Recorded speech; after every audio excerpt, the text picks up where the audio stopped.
দেখুন তো কত সুন্দর তরতাজা লাউ শাক। এই লাউ শাক দিয়ে কি রান্না করব বলুন তো? আজ করব কাঁকড়া মাছের ঘিলু ভাজি। কেউ কি কখনো খেয়েছেন কাঁকড়া মাছের ঘিলু ভাজি? এখানে কিন্তু আমি পেঁয়াজ কুচি করে নিয়েছি, মরিচ কুচি করে নিয়েছি।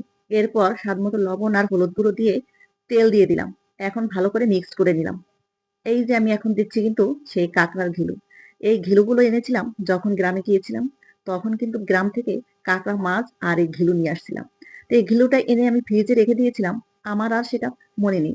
তো আজ হঠাৎ মনে পড়লো যে ফ্রিজে তো আমার কাঁকড়ার ঘিলু রয়েছে, এটা বের করি, আজই রান্না করব। এই তো মিক্সড হয়ে গেছে, এখন লাউ পাতায় মুড়ে নিচ্ছি। এভাবে মুড়ে নিলে কিন্তু আর ঘিলুটা ভিতর দিয়ে বের হয়ে যায় না। এক এক করে আমি সবগুলো কিন্তু এভাবে করে নিচ্ছি।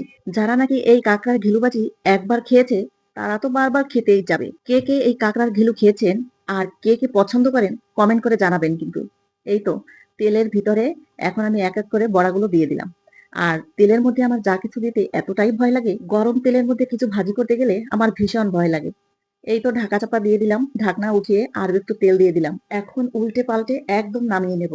আর এটা দিয়ে গরম ভাতে জমে যাবে, ভীষণ ভালো লাগে। এই ঘিলু দিয়ে ভাত মাখালে ভাতগুলো একদম হলুদ হয়ে যায়, দেখতেও ভালো লাগে, খেতেও ভালো লাগে। তো বন্ধুরা সবাই ভালো থাকবেন, সুস্থ থাকবেন, দেখা হবে নতুন আরো একটি ভিডিওতে।